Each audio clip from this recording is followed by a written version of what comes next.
궁금하지만 누구도 알려주지 않는 주식 이야기 무엇이든 물어보세요. 세상 친절한 김영구 대표와 주식 별다방에서 여러분들의 투자 고민 해결해 드리겠습니다. 대표님 준비되셨죠? 네, 그럼요.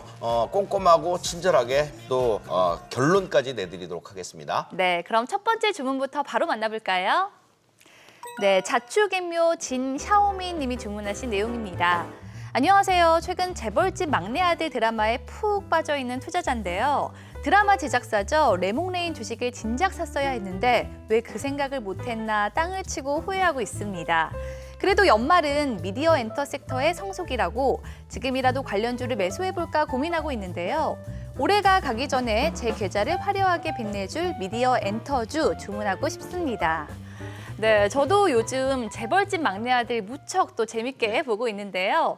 오징어 게임과 이상한 변호사 우영우에 이어서 다시 한번 콘텐츠 관련주의 반등을 이끌 수 있을지 또 관심이 쏠리고 있어요. 네. K-팝, K로 시작하는 모든 것들이 지금 글로벌 시장에서 히트를 치고 있어요. 일단 미디어 콘텐츠 이런 쪽으로 지속적으로 투자와 성공 시나리오가 통하고 있는 것이거든요. 예. 예를 들어서 오징어 게임, 우영우, 그다음에 막내 아들 이런 스토리가 탄탄한 내용들은 사랑을 계속적으로 받을 것 같아요. 그래서 앞으로 이런 쪽들은 계속해서 여러분들이 관심을 둬야 되는 섹터이면은 틀림이 없다고 보여집니다. 네, 이 드라마의 흥행 효과는 물론 연말은 또 엔터주의 성수기로 통하곤 하는데요. 그렇다면 미디어 엔터주 투자를 고민하는 자축인묘 진 샤오미님의 주문에 딱 맞는 김영구 대표님의 투자 레시피 확인해보죠. 네, 일단 엔터는 X.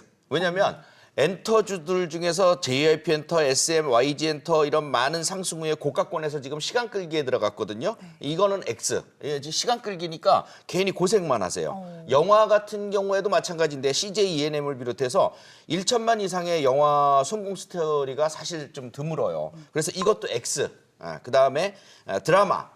성공 가능성이 높아서 그나마 관심의 대상이긴 한데 이번에 레몽레인처럼요. 잠깐 이슈를 받고 급등하는 경우들은 생길 수 있거든요. 이것도 사실은 좀 뒤늦게 폭발적으로 급등을 한 것이고요. 그건 대부분 종목들을 보면 뉴, 쇼박스, 드래곤 스튜디오 이런 종목들을 보면 실적도 별로고요. 낙폭과대의 패턴도 별로예요. 그래서 그런 종목들을 매매를 하는 것은 여러분들에게 도움이 안 될 것 같아요. 또 하나 엔터주들의 흐름이 좀 좋긴 한데 그래도 수익은 잘 안 나오는 쪽이에요. 그래서 제가 말씀드리는 것은 엔터, 영화, 드라마 뭐 할 것 없이 이런 쪽들은 고생하니까 들어가지 말자. 이런 게 결론입니다. 네, 참고하시기 바라고요. 골라 먹는 재미가 아닌 골라서 투자하는 재미가 있는 주식 별다방. 계속해서 또 다른 주식 주문 만나볼까요? 네, 로봇왕 잉치킨님께서 주문하신 내용입니다. 안녕하세요. 한미글로벌을 보유하고 있는 투자자입니다. 11월 초에 매수를 해서 연말까지 갖고 가볼까 생각하면서 투자했는데 빈살만 왕세자 방한 전부터 하락을 하더니 이제는 본전도 위태로워졌습니다. 이제 네옴시티 테마 정말 끝난 걸까요? 지금이라도 매도해야 할지 일시 조정으로 생각하고 좀 더 보유해도 될지 이 답답한 제 속을 시원하게 해줄 명쾌한 투자 전략 주문하고 싶습니다. 네, 이 네옴시티 수혜주로 부각을 받으면서 올해 200% 이상 급등한 이 한미글로벌 주가가 최근 다소 부진한 모습 보였는데요. 이 한미글로벌뿐만 아니라 일부 네옴시티 관련주들이 약세를 보이면서 네옴시티 테마가 이제 끝난 거 아니냐라는 얘기도 나오고 있어요. 네, 네옴시티는 사실 사막에다가 한 44, 우리 서울 면적의 44배 크기로 건설되는 미래형 신도시인데요.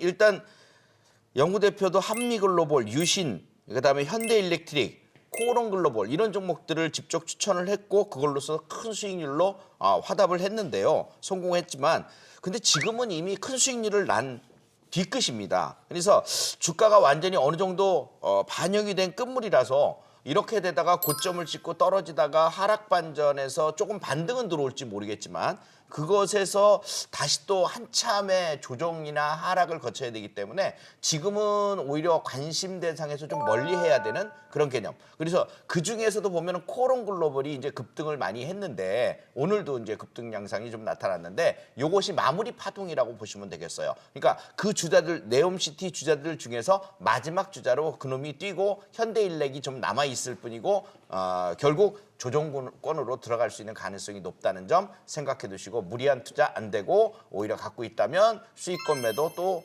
너무 높은 가격에 매수했다면 손절 처리 이런 쪽들도 생각해 두셔야 될 것 같습니다. 네, 한미글로벌을 보유하고 있는 로봇왕 잉치킹님의 고민도 클 수밖에 없을 것 같은데요. 그렇다면 여기서 김영구 대표님의 투자 레시피 바로 확인해 볼까요?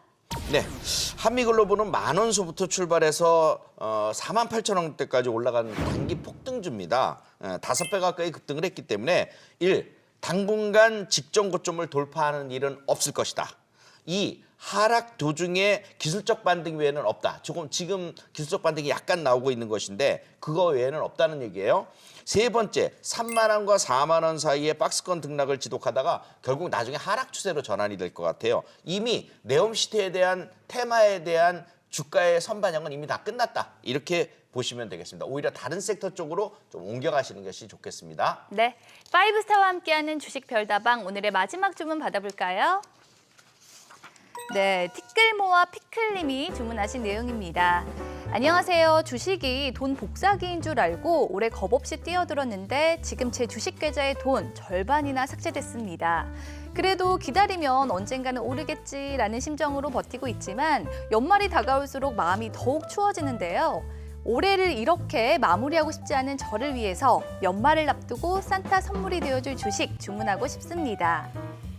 네, 원래 연말이 다가오면 괜스레 마음도 들뜨고 또 설레기 마련인데 올해는 그렇지 못합니다. 특히 많은 투자자분들이 올해 투자 손실로 상심해 계실 것 같은데 모두가 손꼽아 기다리는 산타 랠리 과연 오기는 올까요? 네, 산타 랠리가 오긴 옵니다. 문제는 스몰 산타 랠리 정도가 올 것 같고요.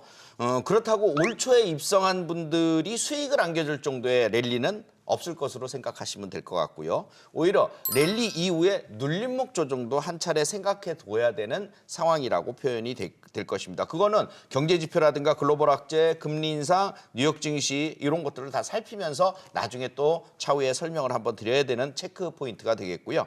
하지만 1년간 하락 추세대의 상단부를 상향 돌파한 점은 굉장히 좋아요. 다우존스 지수도 우리 지수도.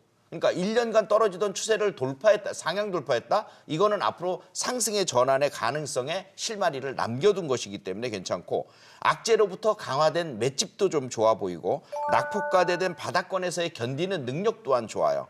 그래서 박스권의 등락 거듭을 어느 정도 흐름은 만들어 가겠지만 결국 긴 호흡으로 본다면 상승 추세로 전환하는 흐름을 확인할 수 있을 것 같습니다. 네, 그렇다면 이번 연말 어떤 섹터에 주목해야 훈훈하게 마무리할 수 있을까요? 티끌모아 피클님의 주문에 딱 맞는 레시피 확인해보죠.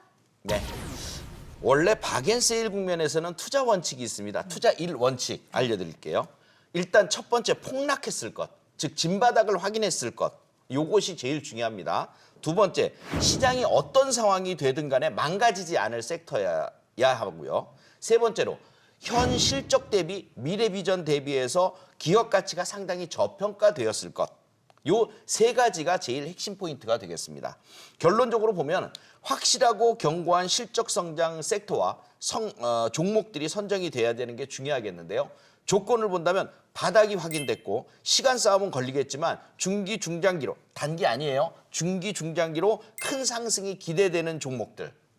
그래서 골라보니까 플랫폼 관련주들이 보입니다. 그래서 네이버와 카카오 이런 종목들이 보이는데요. 일단 정리를 해드리면 네이버 쪽이 카카오보다는 약간 더 우세하다 이렇게 볼 수 있겠고요. 네이버는 사실 2022년 매출이 8조 원대입니다. 영업이익이 1조 3천억대예요. 이 정도로 실적 자체가 매년 똑같이 증가하면서 올라가고 있고요. 이 기업이 하는 내용 자체도 보면은 뭐 어떤 일이 글로벌 시장에서 어떤 일이 충격이 와도 그렇게 떨어질 자리는 이제 없다. 그래서 이제는 상승할 수 있는 가능성을 충분히 가지고 있다라고 보시면 되겠습니다. 네, 이 파이브스타의 레시피가 마음에 드셨으면 좋겠고요. 방송 외에도 주식 정보를 만나볼 수 있는 방법이 있다고 하죠? 네, 카카오톡 채널에서 필살기를 검색하신 후에 친구 추가하시면 다양한 주식 정보들을 간편하게 만나보실 수 있어요. 네, 많은 참여 바라고요. 주식 별다방 파이브스타와 함께 내일 더 부자 되세요.